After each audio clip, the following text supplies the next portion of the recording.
finance.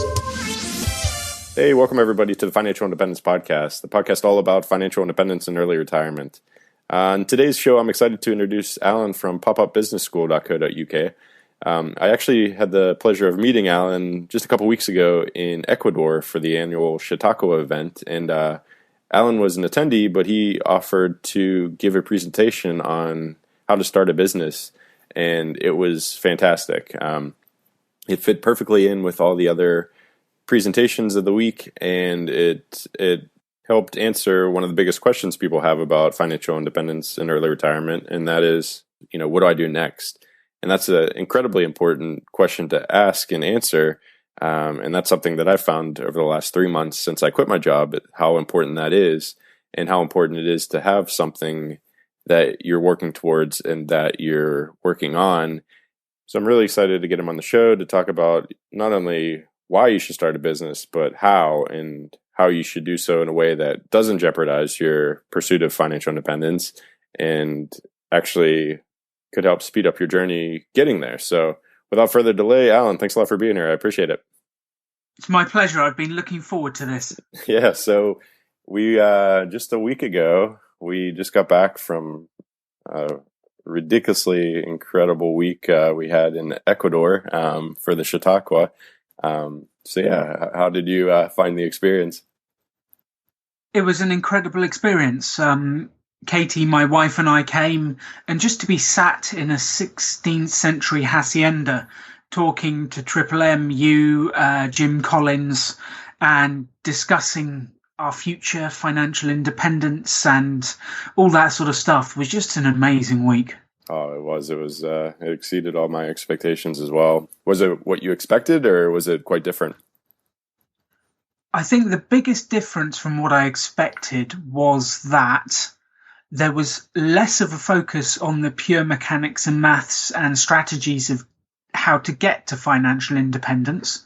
I think because a large part of the participants were actually well on the journey, and there was more of a focus on happiness, purpose, and what to do after you reach financial independence. That was the biggest thing that surprised me. Yeah, no, it was great for me because, I think about the mechanics so much, but being there and hearing all the different perspectives on exactly what you said, the happiness part of it, just made it, incredibly useful for me as well. And just hearing everyone's stories and struggles. And I completely agree. It surprised me as well. And it was a fantastic difference from what I expected the Chautauqua to be. So that's great. You had a good time, and I'm assuming Katie had just as good of a time. Oh yes. And I think we'll come again. It was brilliant. Oh wow, nice, cool. And any major lessons learned, or any big changes in your personal journey from it, or are you still processing it? It's only been a week since we've been back, and I'm sure you've been ridiculously busy with normal life. Katie and I are some of the most organized and geeky people around. So we had a tab for each of the one-to-one sessions we had with different questions that we wanted to ask yourself, Jim Collins, and Triple M. And we've written down those lessons, which we've then turned into an action plan of what we're going to do now we're back. Wow. And that's been taking us quite some time this week to make sure that we work out what all the actions are from the workshops. And we sort of got, 6 or 7 major ones that have come out of it, such as more of a focus on tax-advantaged accounts as opposed to just putting it outside tax-advantaged accounts. Then, obviously, we need to translate the American advice into an English platform so that we can actually implement it. That's right. So, maybe people have picked up on this, but you are not from America. Where exactly are you from? I am not American. Yes, I'm Alan. I'm from England. I'm from the south of England, a place called Basingstoke, or Amazingstoke, as I like to call it. Nice. Yeah, that's a little inside joke from the Chautauqua. He got a lot of laughs when he introduced himself, and he was quite offended by it because even though Jill was not from America, and nobody laughed when she said she was from Scotland, but everybody seemed to laugh when you said I'm Alan and I'm from England. So Um, so yeah, a little inside joke there. But so you're from Basingstoke, so it is quite a different journey, I'm assuming, from when you're pursuing FI in the UK. So we'll get to that as well. But yeah, maybe just give a little background about, how you got on this journey and where you guys are at. So how we got on the journey, we read sort of some Robert Kiyosaki books. I don't know if you've ever read Rich Dad, Poor Dad. Yep. Many years ago, and he spoke about the difference between an asset and a liability. And up until that point, I'd never owned an asset, which quite shocked me. So we spent some time working to buy assets, which we own a couple of small flats that we rent out, which led us on to all sorts of study and learning, which eventually a friend sent us to Mr. Money Mustache's website, which that led to your blog, which we devoured, which led to one called The Escape Artist, which is a UK specific one, which we also devoured. And eventually sort of Katie and I were both on the same page that this was something we wanted to achieve. So we set the goal of getting it all done by my 40th birthday, which is September 2018. And we've spent the last, it's 18 months, 2 years since we made that decision. And we've got about 2 years left. And it's about 2 years until we'll make the jump to being financially independent. That's fantastic. And you mentioned The Escape Artist. Are there any other good UK or European blogs that you would recommend? Because I know a lot of people ask me that. There's a lot of people in the audience that are from the UK, and they just want, some UK-specific things. Are there any other ones that you found useful? No. No, okay. The short answer is I've not found a lot. One of the first books we read on this was actually Money, Master the Game by Tony Robbins. And it must have taken Katie and I 3 months to translate that from American to English. Right. And I know we speak the same language, which is quite shocking. But since then, it's got a lot easier. And I think there's some, like for any of the English people listening out there, there is some very easy stuff that a 401k is a pension. A Roth 401 is an ISA.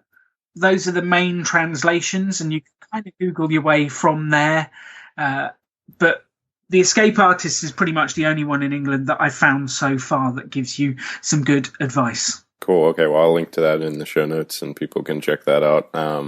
So cool. So you're about 2 years away, which is very exciting. But I want to talk more about what you're doing for your job and the fact that you actually love it. So I want to touch on that, but then also sort of ask what you're going to plan to do afterwards, because if you're already having such a good time doing your normal work, what's in store for you after FI? So yeah, first, let's tell people about what you actually do. So about 6 years ago, I set up something called PopUp Business School, and we travel around the UK helping people to start small businesses and make money doing what they love. That's fantastic. And the whole reason you're on the show right now is because you offered to give a presentation at the Chautauqua, which was amazing. And I still don't know how you were able to do it so quickly and get it out there. And it was fantastic. And it was a perfect addition to the other talks of the week. It fit in perfectly. Everybody loved it. So that's why I wanted to get you on the show to talk about that. So you, before we dive into that, still want to stay on your personal story for a bit. What do you plan to do after FI then? If you've created this business that you love and you love what you do, how's FI going to be different than normal life? See, I think this is the really interesting part, that a lot of people we've spoken to have jobs that they don't necessarily like, and their purpose for getting to FI is to be able to quit the job they dislike, and then do something completely different. I'm quite fortunate in that I've set up my own business and I've focused it in a way where I get to spend my time doing what I enjoy. And that's been one of the biggest revelations out of Chautauqua is, why do I want to retire if I'm having fun? Right. And so what is the answer? the answer is, I'm going to keep some of the stuff that I'm doing. I don't necessarily like the hardcore travel every week, but I do love helping people. And I found one of the things that makes me happiest in life is helping other people. So if I can continue to help people build businesses, and actually I'm in the process of, we're just about to launch next year our own business school, which will have a permanent venue, our own permanent business school. And I probably will keep doing that for a year or so after getting to FI. But there are obviously some cool stuff that my job doesn't allow me to do at the moment. I'd love to move to LA and write a movie script and spend a year getting into the movie business. I'd love to go to New Orleans and learn jazz and spend a year doing that. And I'd love to go to Naples. There's a course to become a professional Neapolitan pizza chef, No way. which I would love to do that. So there's some amazing stuff that I really do want to do. And I think that FI just gives you the flexibility to flit between purposeful work and more frivolous things that you're doing just for your own enjoyment. Oh yeah, I couldn't agree more. And yeah, that was a huge focus, was purposeful work. And that was the core focus of my talk. And that's something that I've realized since leaving my job, is that, having something important that you're working towards and getting better at is at least for me, one of the key sources of happiness. So if you're able to build a business before you even hit FI that, satisfies some of those desires to, build something, help people, get better at things, then that's just a perfect scenario. And so, yeah, congratulations on working your way into that and coming to that realization. So how did the Pop-Up Business School come about? About 9 years ago, I went for support to set up my own business. And I got the traditional startup support that everyone seems to get if they go for help, which is people teach you how to write a business plan. And the sole purpose of the business plan is to work out how much money you need to borrow to get going. Then you set up a business, then you borrow a load of money, then you do some marketing, some advertising, get a premises, and maybe you make money in year 2. And the people that I went for support from, which was a government organisation in England called Business Link, they did more to scare me off ever starting a business than they did to actually help me. And after a couple of years of running my own business, I realised there's a much better way of doing it.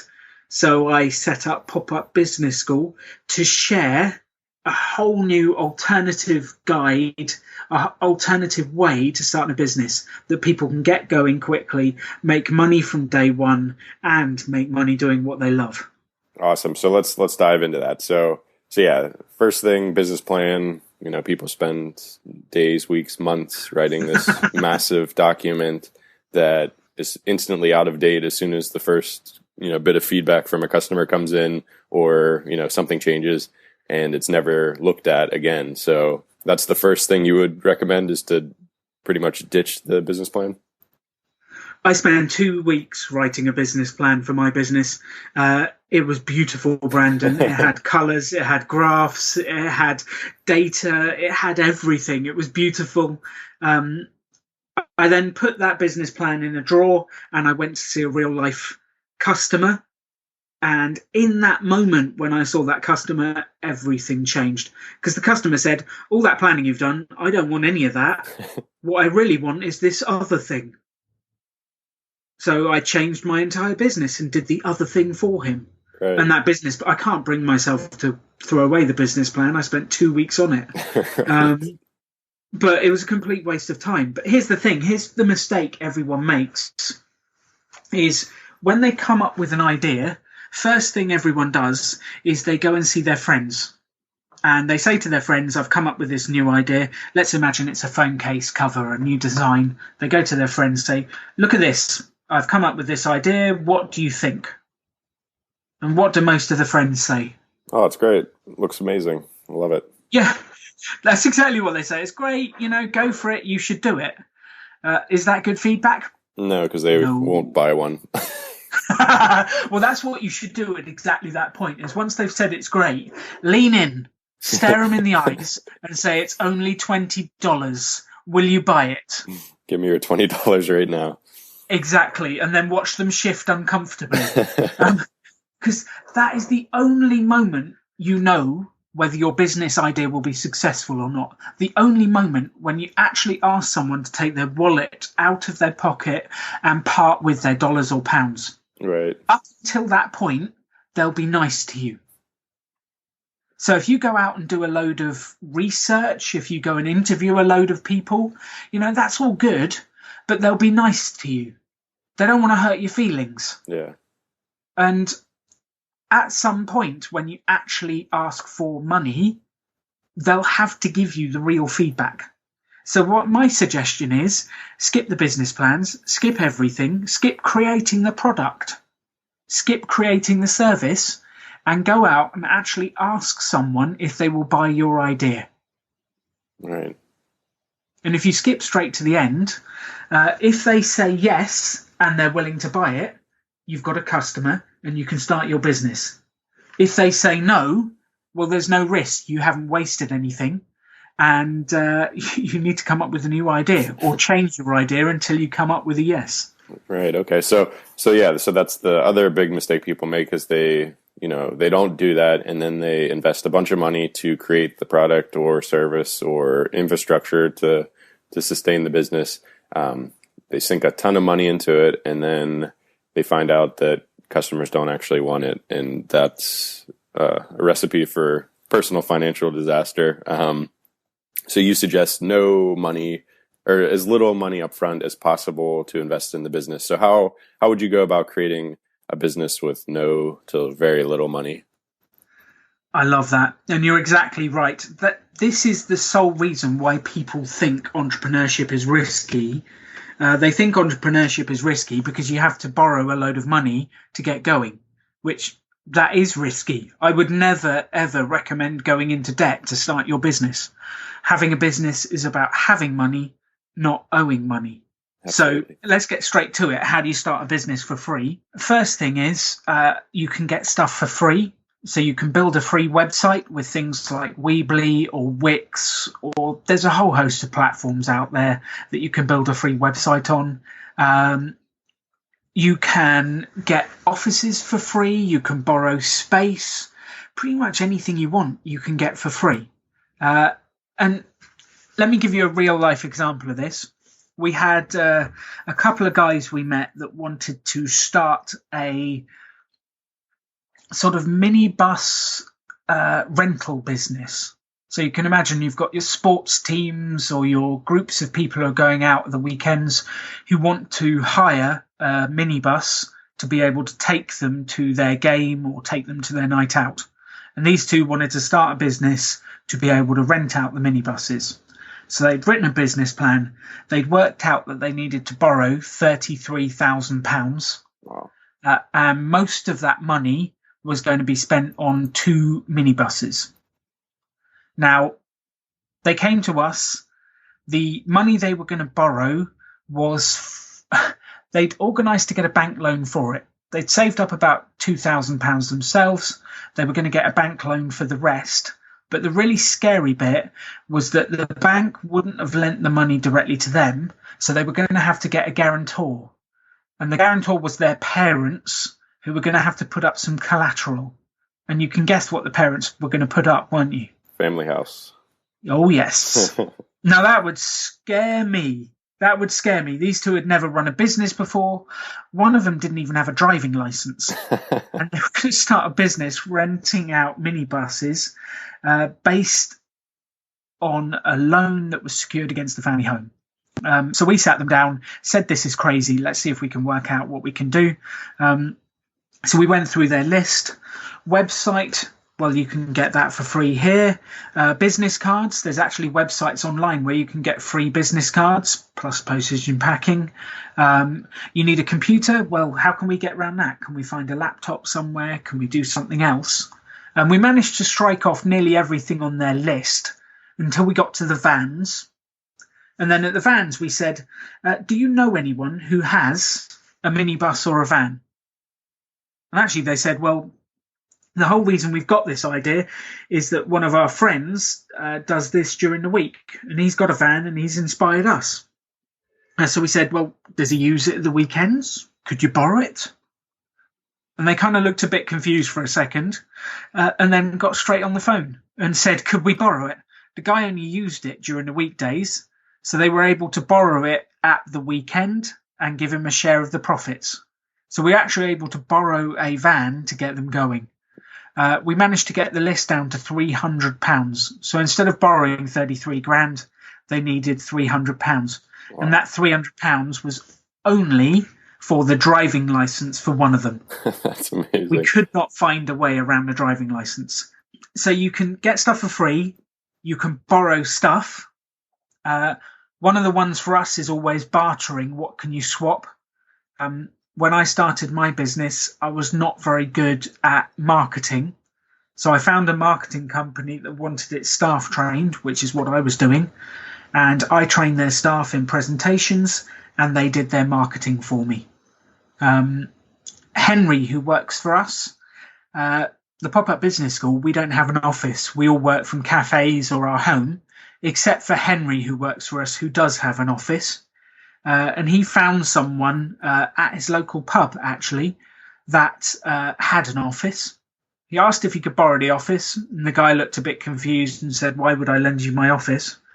And he said, well, I can do something in return for you. I'm good at building websites. And the other guy said, well, that's great. I need a website. So Henry built him a free website using Weebly and swapped it for use of his office, which came with free coffee and free Wi-Fi.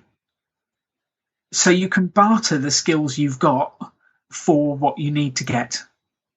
Absolutely. And especially in this day and age, it seems easier than ever to start without a lot of capital, even if you're not borrowing or bartering a lot. It seems like with technology, it's easier than ever to start a business without, you don't have to buy a building like you used to in the past. You don't have to rent a big storefront.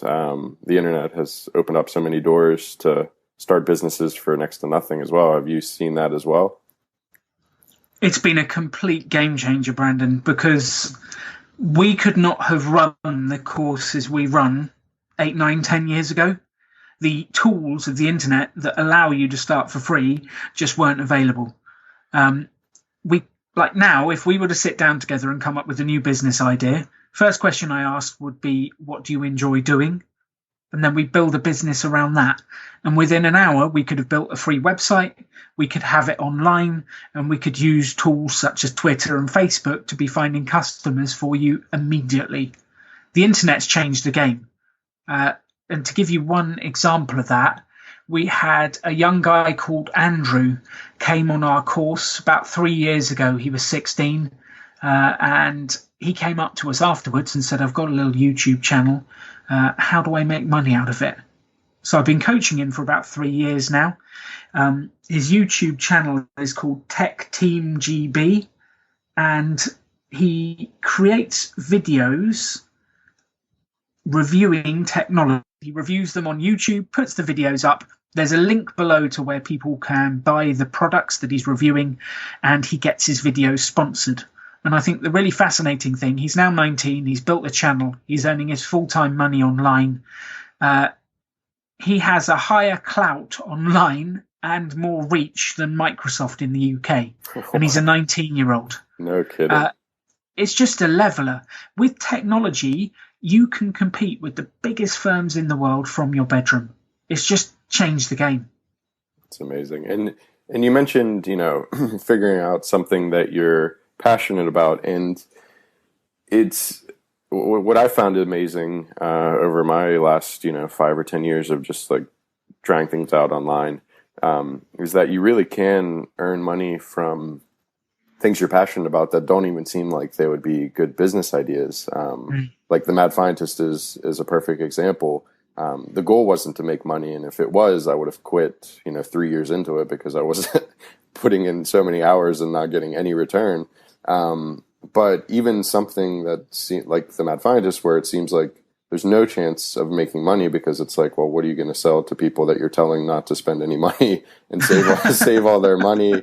So that it's like the worst business idea ever as far as a business is concerned, because you're just telling your customers not to open their wallets ever. But it's still in the Mad Scientist. Just there's certain services that I recommend that are free for the users, like Personal Capital or some of the credit cards for travel hacking that I recommend and stuff. And even those give a kickback. So then the Mad Scientist is actually earning money, which is crazy, because that's just a passion project. So it's like, even if your business idea seems like it won't be that lucrative, if it's something you're really passionate about and interested in, then eventually you're going to build something that's so great that people are going to want to use it and see it and read it. And the income opportunities will come from that in ways you didn't even expect. Absolutely. And quite often people wonder how the Pop-Up Business School makes money, because no one ever pays to come on our events. Oh, and wow. To share with your listeners our way of doing business, we have what we call a Robin Hood business model, where we take money from people who've got it, and then we give our service away for free to the people who need it the most. So for us, big business sponsors us, councils pay us, or the government or housing associations pay us. And then we run the courses in the community for the people who need it the most, and we give it away for free. Wow. And so even the people you're trying to serve don't have to have any money. There's got to be someone in the equation with cash. And I'll give you another example of that. There was a speaker that wanted to do talks and workshops to help people overcome cancer, but he didn't want to charge the patients. So what he did was he found someone who had cash that wanted to pay to help that group. And the reason they wanted to pay to help that group was they wanted to change their image. And the people he found were pharmaceutical companies. Now, they don't necessarily have a good image, and they will pay money to do good to change their image. So what he was able to do was take money off the people who had it, big pharma, and then do good with that money, helping the people who need it the most. That's fantastic. So there's always a way to build a business. And I kind of have a challenge. I don't care what it is you like. There is a way to make money doing it. And I'm sure with that challenge, we'll get a few messages afterwards. Send me some messages, challenge me, and we'll come up with a way for you to make money doing what you love. Yeah, that's fantastic, actually. I recommend everyone does that in the comments below this episode, because after Alan's talk at Chautauqua, my wife was talking about a business idea that she has had for a while, and she just kept coming out with more and more things like why it probably wouldn't work, and Alan shot down every single one of them very quickly, and then it just left us both thinking, well, I guess there's nothing left to do but just give it a shot. So it was fantastic, and I'm excited about that because Jill's gonna go back to Scotland and give it a try with absolutely no money down, because Alan showed us all the ways we could get what we needed to get for free and just give it a try. So anybody with a business idea or something that they think they would want to do with their lives, definitely write in the comments below. And if you have any doubts, I'm sure Alan will talk you out of them really quickly. So. Absolutely. I'm looking forward to seeing all the ideas. Nice. So cool. Okay. So find something you want to do, because there's no point in, creating another job for yourself that's going to make you miserable. So obviously find something that you're interested in, really passionate about, and figure out who the where the money is in that equation, and forget the business plan and try to borrow and start with as little upfront capital as possible, and then just get started, try to find your first paying customers. What's next after that? Find the first paying customers, sell what you've got, and then see if you actually like running the business. Because there's lots of times and lots of people who've started things and they find out later, actually, I much preferred this as a hobby. Right. And I don't want to do it as a job. So what we always recommend is starting for free and getting going to work out if you actually enjoy doing it or not. Because quite often what people do is they jump in with 2 feet, borrow a load of money, start up before they've even realized if they enjoy it or not. And one of the sayings that I have, so if you liked Ben & Jerry's ice cream, how do you know which flavor of Ben & Jerry's ice cream you like the most? Try them all, if possible. Yeah. If you're anything like me, you go to the supermarket, you buy every flavor and you try the lot, and you realize you don't like Cherry Garcia, but you do like Half Baked. Right. The only way to know if you're going to love doing something as a business is to have a go at it. The only way to know. So do it without risk, which is sell it first, see if it works, or even do it a couple of times for free for people you know and trust to see if you actually enjoy doing it. And you'll find that if you start and make it happen and you enjoy it, it very quickly turns into a business, because people will sense that you enjoy doing it and they'll want to do business with you rather than a faceless corporation. No, that's fantastic advice. And that's great advice for even non-business things. Like, I know, talking to a lot of people at events like the Chautauqua and Camp Mustache and things like that, people think for example, their dream is to like sail around the world. So they buy a big sailboat and they sell all their belongings and sell their house. And then, a few weeks into the trip, they hit some really rough seas and totally puts them off. And then they're, stuck at a dock and the waves are crashing against the side of the boat, and the china, their dishes are banging against each other all night long. They can't sleep. They're fighting all the time because they're stuck in this, 200 square foot space constantly. And it's like, yes, this dream that they had of this amazing life of sipping cocktails on the deck of their sailboat while they travel around the world is actually much different in reality. But rather than trying it out first, they've sunk a lot of money into all these things that now they can't really unwind as easily, and they're not happy. So I think, trying even non-business things before you actually dive in is a huge thing to keep in mind, so that you don't end up, even more miserable than you were working after you achieve financial independence. Absolutely. And if you try a few of these things, some of them might make you some extra money.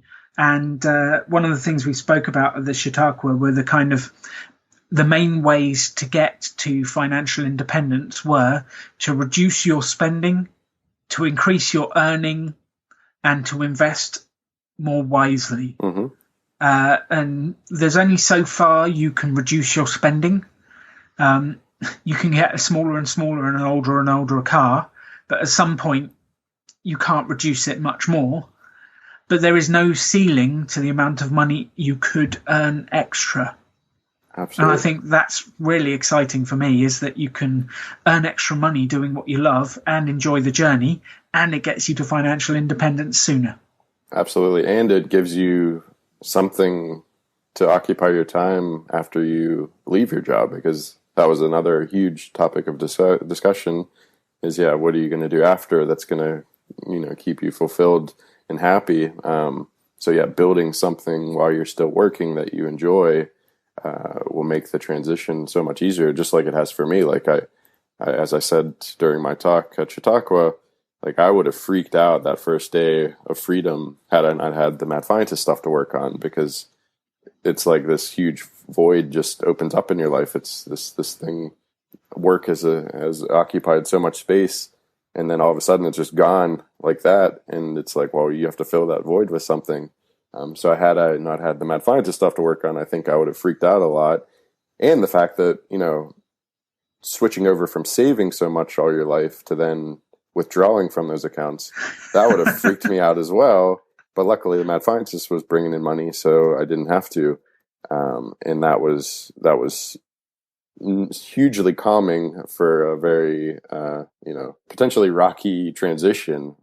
So that's why I was so excited to get you on, because for me, it's perfect timing. It just, all of the stuff that you talked about in your talk at Chautauqua, it was perfect timing for what I was going through and experiencing, and realizing that, hey, this mad scientist thing that was just a hobby on the side turned out to be, the best thing for me in this transition. And if more people focused on building that during their careers, they would be more fulfilled during their careers, obviously, but then they would have something to fall back on once they hit FI.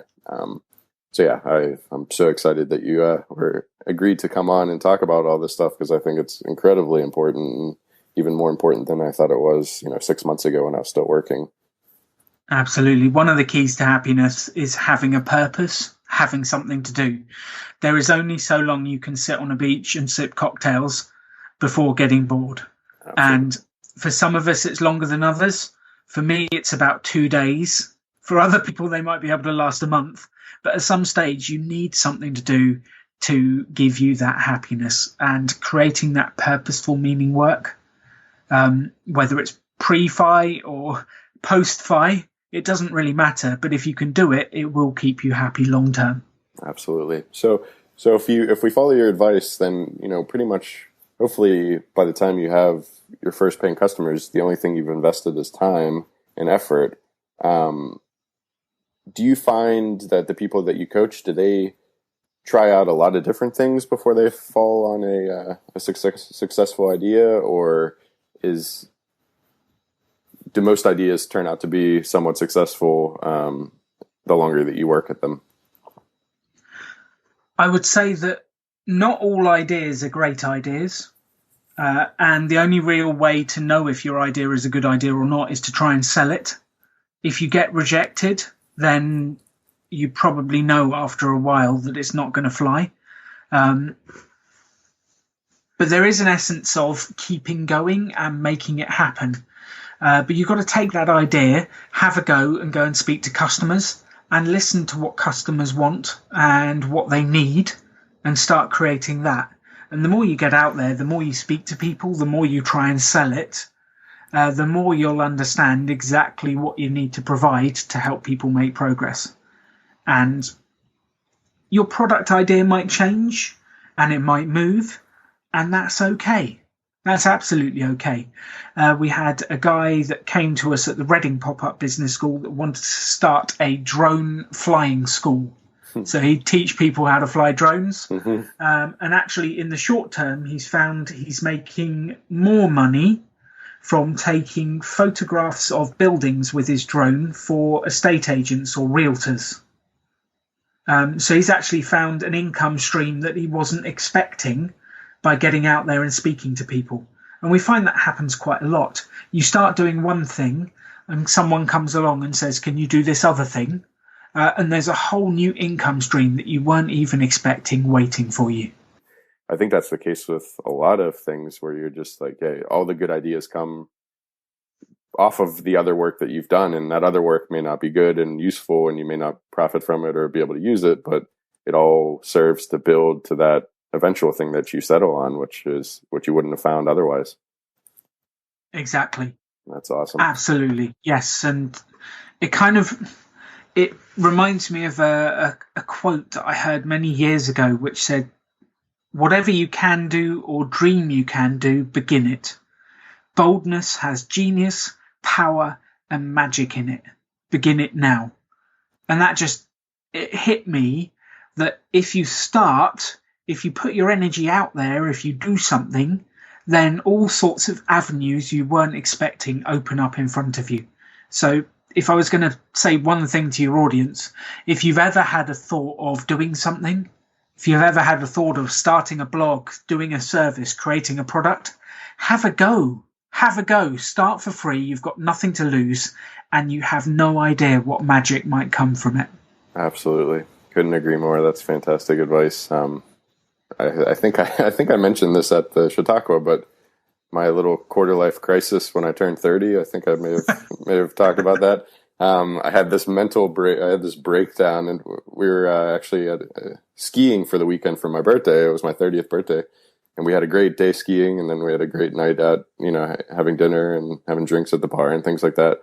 And then, I had this breakdown of like, what have I done with my life? I haven't accomplished any of the things that I had planned to do by the time I hit 30. And it was because it was analysis paralysis. Like, I would think about an idea for so long and plan out every single eventuality and plan, what I would do here and all these things, and just think about it until I hated the idea and I would do nothing. And, it was that 30-year-old birthday meltdown that resulted in the Mad Scientist, actually, because I started it the next month. I was like, you know what? All the things that I was worried about, like, because I knew I wanted to write about all this stuff, and I thought I had some really good stuff to say, but I was doing the same thing I'd always did, where I was thinking, well, I need to figure out if I need to talk to a lawyer about what I can say and what disclaimers I have on my site, and all these things like that really don't matter and that you can figure out along the way. But I was doing the same thing that I always did, where I was, trying to plan all these things out before I even wrote a single word. And then, after that 30-year-old birthday meltdown, I was like, you know what, forget it. I'm just going to start it, and I'll deal with anything that comes when I do. And it's been, obviously it's turned into something that I never would have expected. And it lets me meet people like you in Ecuador, which is crazy. And it would have never happened if I hadn't just started. So I think that's fantastic advice. And that's, everybody should keep that in mind whenever they're thinking of starting something. Because if you follow your advice of not investing a lot of money, then the only thing you invest in is time. And I'm sure even if it fails, you'll learn something from that time invested. So there's really nothing to lose. So just get started. And that's amazing advice. Is there anything we haven't really talked about that you think people should know, or are there any resources that you would recommend people go to? There's so much we haven't talked about, but I know we have a time limit. Resources. I have a YouTube channel that has daily YouTube videos with advice and inspiration for how to start up a business. So if you want to check that out on YouTube, it's called PopUp Business School, and we've got a whole host of videos on there on different topics about how to start a business. The one specifically on the legal structures won't be that much use to an American audience, but the general philosophy and ideas works worldwide. Perfect. I'll link to that in the show notes as well. So obviously, we can't cover everything that goes into creating a successful business, but if there's any core topics we missed, feel free to chime in.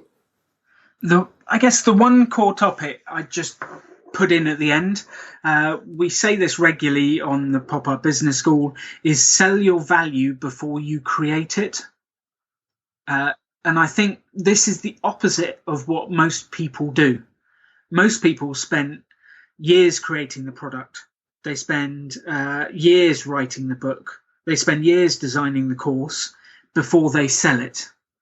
And well, that is very risky, because if you've spent years of your life writing a book that no one wants to buy, you've wasted your time. If you spend years of your life creating a product that no one wants, you've wasted your time. So what we always recommend is to sell it before you create it. And business has been doing this for years, but for some reason, new startups don't think to do this. So, for example, there was a business in the UK called the Cotton Traders. They used to have adverts in the back of the newspaper that said, order your T-shirt or polo shirt here. Had a little form that you could fill out and send in with a check saying, I want 2 medium polo shirts. And in the small print underneath, it would say, delivery is 6 to 8 weeks. You might be thinking, why are they taking so long to deliver it? Amazon will deliver things in 2 hours. Well, the reason it was 6 to 8 weeks delivery was that the items you were buying weren't even made yet. So they would collect all the orders, they would collect all the checks, they have your money in their account. They would then put the order into the factory to create the polo shirts and create the t-shirts that then they would sell afterwards. And now, actually, there's so many different platforms online that you can virtually create t-shirts, you could virtually create all sorts of things, and then sell them from the virtual image. And when you have sold it, then you make it. It takes all the risk out of entrepreneurship. Even, let's say you were going to create a music album, for want of a better idea. Why don't you create one track, have a sample, and then sell the whole album based on the sample? Then you're not wasting any time, and then you'll get a load of people that say, this one track is great, I will pay for the whole album. Then you go away and create the album based on that. So there's no reason, and it doesn't matter whether it's a service, a product, anything, you can sell it before you've started. And actually, that was how we started the Pop-Up Business School. About 6 years ago, I had the idea for this thing called the Pop-Up Business School, and that's about all I had. And I went to see a guy down in Weston-super-Mare called Michael, who works for a housing association. And I said to him, I told him all about my idea and asked him if he was interested in buying it. I'd not written a course. I'd not created the website. I hadn't built anything. I just sold him the idea. And thankfully, he said yes, he was interested. And he actually bought the first ever 2-week pop-up business school. And I then had to actually do some work and write the course. But he paid for that course before I'd run it. So everything we did was funded by his cash. So I don't care what it is you're going to do. There is a way to sell it first and build it second. And that takes all the risk out of entrepreneurship. There is zero risk. If you've sold first and collected the money up front, there's no risk in entrepreneurship. That's fantastic. And yeah, especially nowadays with things like Kickstarter and things where you can, yeah, like you said, write all about the idea and maybe create a digital representation of that idea and then sell it. And then, yeah, if you don't even hit the target that you need to build it, then you just don't even make it and everybody gets their money back, which seems like a fantastic way of going about it. Which is some great feedback about your idea. Right, exactly. They'll tell you very quickly whether it's going to work or not when you ask for the cash. Absolutely. Are there any other resources like Kickstarter out there, or is that the primary one if you wanted to do something like that really easily? There are loads of different services just like Kickstarter. There's some specifically for certain niches. The one piece of advice I would give people about Kickstarter is that you can't just throw a page up on Kickstarter and hope that people will buy it. It doesn't work like that. Have you heard the expression, if you build it, they will come? Yes. It's the biggest load of rubbish ever. Yes. It does not work. If you build it, no one will come until you tell them about it. Yeah. So if you're going to put a Kickstarter page up, if you're going to start a blog, if you're going to put a website up selling a product, you have to get out there and tell the world it exists and get them to look at it. And that's the step that most new entrepreneurs forget. They kind of think, this is great, Alan. They put up a Kickstarter page and then they don't do anything else. Like, well, nothing is going to happen until you tell people it's there. It's like if you started a podcast and told no one about it, it'd be suicide for your podcast. You have to tell people about it. So, yeah, my biggest piece of advice on that is that your work starts by getting people to look at your offer. Right. No, that's great advice. And I had the assumption that if I built it, they would come. I built a web app way back in 2010 or 2011 or something. And I was like, this is the most fantastic thing ever. It's the best. It's great. And then, yeah, I was very shocked when when people weren't flooding in. Looking back on it, yeah, it's ridiculous that I thought that was going to happen. But yeah, I was like, oh yeah, people are going to find this. They're going to love it. They're going to tell everybody, and it's going to be fine. And it just didn't happen. And that web app just died a slow death. And that was a big lesson to learn. But yeah, I completely agree. You need to find the audience. If you build it, they will not come. That is definitely not going to happen. So yeah, good advice. If you're going to build another one, Brandon, then come and talk to me and I'll help you promote it. Let's get it out there. Yeah, absolutely. I would definitely do that. Cool. Well, Alan, I usually end all of my podcasts with asking people, if you had one piece of advice for someone hoping to achieve financial independence, what would it be? The one piece of advice that I would have is that if you've got a partner, someone that you're doing this stuff with, do it with them. Get them involved early. Do it as a team. I think Katie and I have separately gone on training courses. I go off and do a training course. You come back really excited. The other person's in a completely different place and it doesn't work. And my biggest piece of advice on this journey is do it together. If you've got a girlfriend, if you've got a boyfriend, if you've got a husband, if you've got a wife, do it together. Get on the journey together. Get excited together. Together, you will make so much more progress. That's awesome. That's great advice, Alan. Thank you so much for taking the time to talk with me. This has been a lot of fun. Hopefully I'll see you again soon over in the UK when I get back there. And yeah, if anyone wants to get in touch, the Pop-Up Business School, is that the best way? Do you have an email address there that people can have? I could put in the show notes. Yeah, just Pop-Up Business School, or you can find me on Twitter at Alan Donegan, AlanDonegan. And I did just have one thought as we talked, Brandon. Yeah. One request for your audience, if that's all right. Absolutely.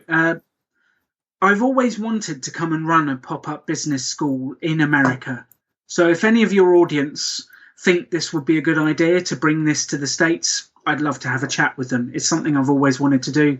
I'm a big admirer of the American psyche and the way you guys do business, and I'd love to do more with you. That'd be fantastic. I think that'd be an amazing idea. So yeah, anybody out there, Alan's email address will be in the show notes. So definitely send him an email. And after hanging out with him for a week, I fully endorse him and would say that he would make a fantastic business school lecturer.